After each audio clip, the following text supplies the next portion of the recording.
Good morning, children. So last class we have seen about types of mixers, that is homogeneous, heterogeneous mixers. Yes.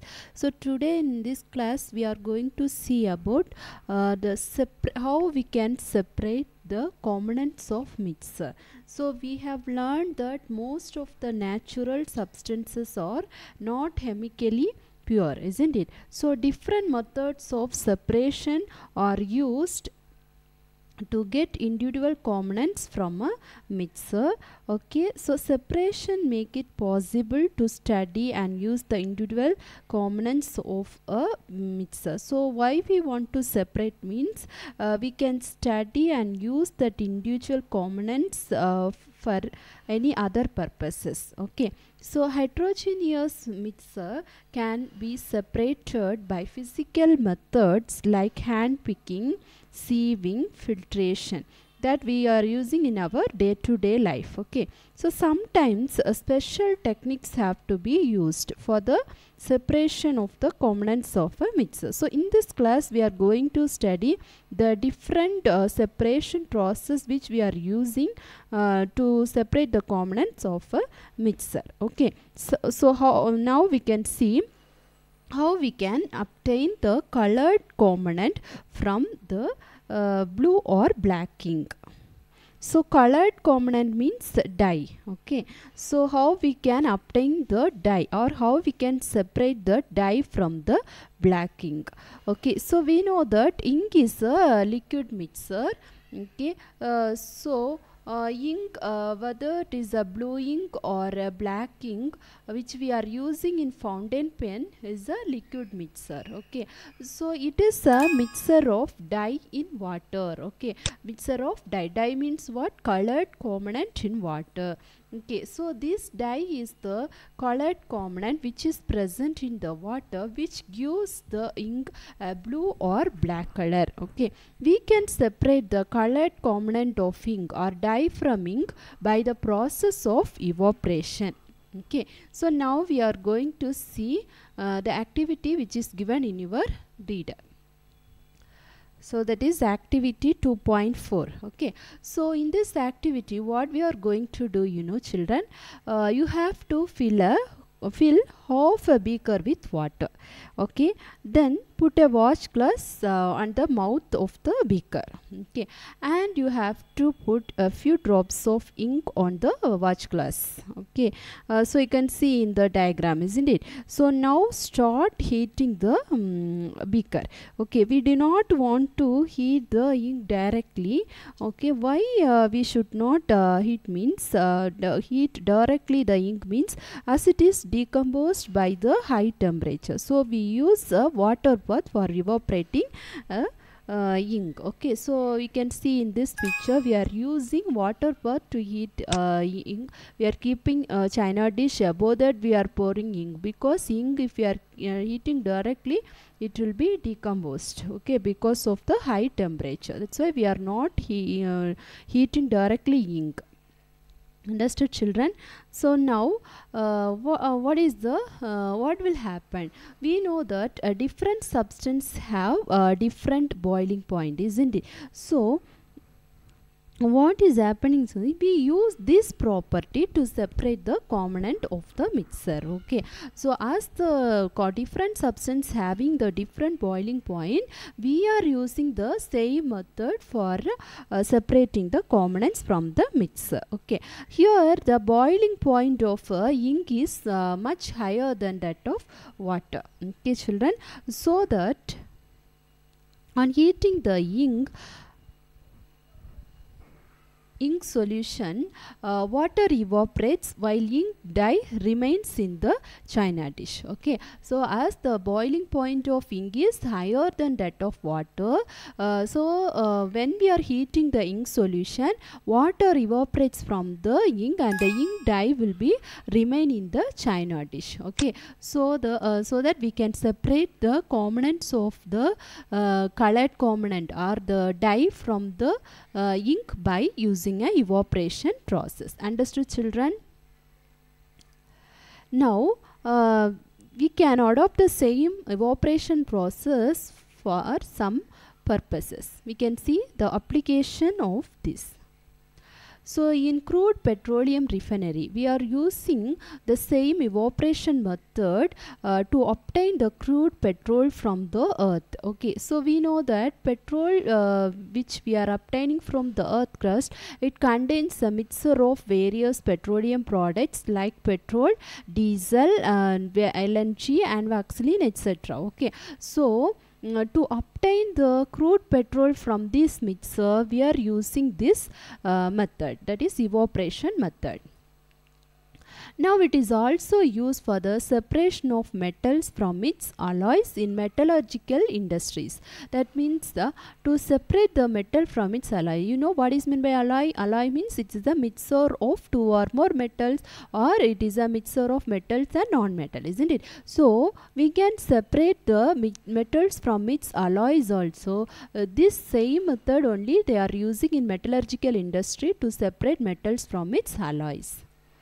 Now, for preparing milk powder or khova from milk, we are using evaporation method only for preparing milk powder or khova from milk. So, these are some of the uses of this evaporation method.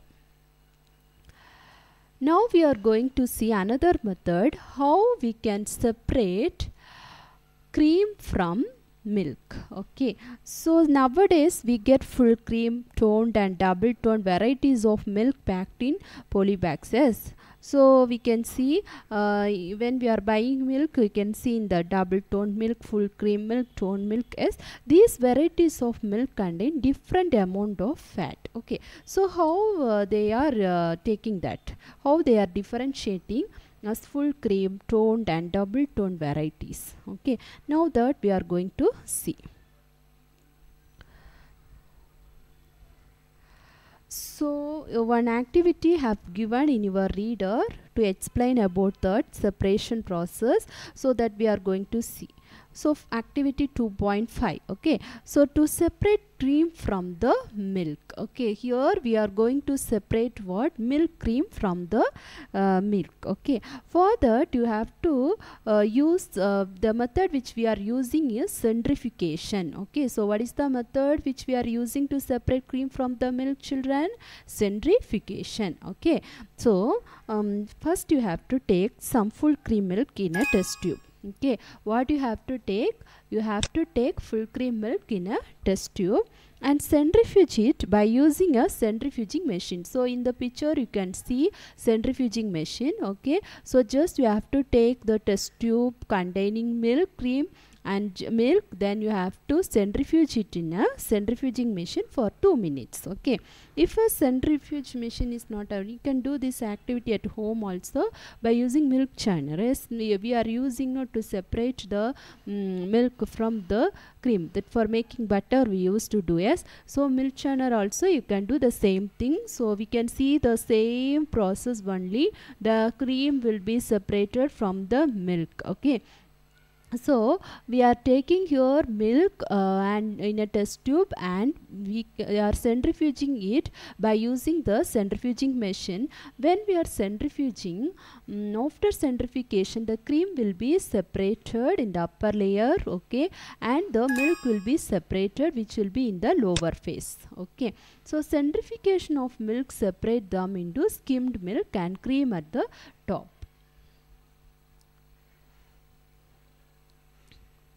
So by using this, we can separate components of mixer which is having different density. Okay, so centrifugation method we can use it to separate the component of the mixer having different densities. So application of centrifugation. So centrifugation we can use in the pathological testing. That means for testing the component present in the blood, we are using the same centrifugation process. Then we can also use it for the preparation of butter from the milk. So next is we are going to see how we can separate a mixture of two immiscible liquids. Okay, immiscible liquids means which should not mix, that means which will not dissolve each other, that is immiscible liquids. Okay, so for that let us try to separate kerosene oil. So we are going to do one more activity, that is activity 2.6, which is given in your reader. So in this we are going to separate kerosene oil from the water using a separating funnel. So using separator, so separator means you can see in the picture, yes, this is called as separating funnel or separator. Okay, what we have to do, no, just we are going to separate what, kerosene oil from water using a separating funnel. Yes, so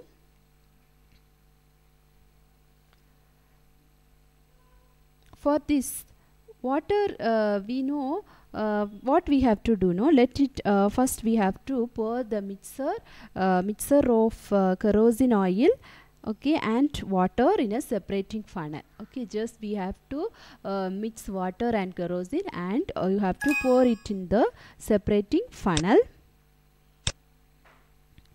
Let it stand undisturbed for some time so that separate layers of oil and water are formed. You can see in the picture, isn't it? So when we are keeping it undisturbed for some time, there will be a separate layers, two layers can be formed. That is upper layer we can see kerosene oil, and the bottom you can see what, water. Okay, so open the stopcock of the separating funnel and pour out the lower layer of water carefully. Okay, after that close the stopcock of the separating funnel as the oil reaches the stopcock. So what you have to do here, you can see in the stopcock as, so once it's get separated, or once the layer form, just we have to open the stopcock, and you can just release the water outside. That's why the water can be separated from the kerosene, and just we have to wait until the kerosene will reach near to the stopcock. After that we can open the and we can take out the kerosene oil also. So this is the method which we are using for separating the immiscible liquids, that is using separating funnel.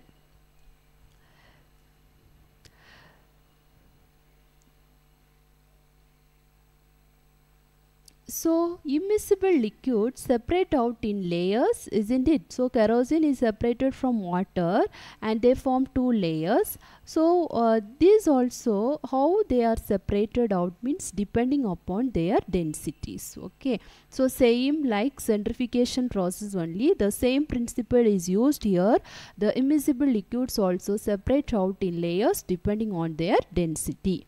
Now we are going to see about application of this process or application of this separator. So separating funnel is used to separate mixture of oil and water. It is also used in the extraction of iron from its ore. Okay, so you know metals, all the metals are combined with its ore. Yes, so we are extracting the metals from its ore. So in the extraction of iron from its ore, the lighter slag is removed from the top by this method to leave the molten iron at the bottom in the furnace. Okay, so in the blast furnace, so in higher class we will you will study about this, about the extraction of metals. Okay, so when we are extracting iron from its ore, we are using the same method. Okay, what is that method? Using the separating funnel. Now next method is how we can separate a mixture of salt and camphor. Okay, for separating a mixture of salt and camphor, we are using only one process, that is sublimation process. So we have learned in chapter 1. Yes, so the solid particles or solid state can be directly converted to gaseous state on heating. Okay, so to separate camphor from the salt, we are using the same. Okay, sublimation process. Okay, so when we are heating the camphor, so here in the picture you can see, okay, china dish. In the china dish there is a camphor, okay, and just we are inverting the funnel and camphor is here, and we have to plug the funnel with the cotton, as and we are starting to heat using the Bunsen burner, as so that time what is happening, these solid particles are directly converted into gaseous state, that is sublimation process. Okay, so some examples of solid which can be undergo sublimation are ammonium chloride, naphthalene and anthracene. Okay children, so this is about how we can separate a mixture of salt and camphor. Okay, so salt containing camphor will be separated out. Here you can see, once we are heating the sand and camphor, okay, or salt and camphor, we can see the once we are heating the solid camphor, it will evaporate and settle in the top portion of the funnel. Okay, so I hope that you all understand about the separating process of separating process. Okay, so you have any doubt means you can ask children. Okay, and copy the notes which I have sent through WhatsApp. Thank you children.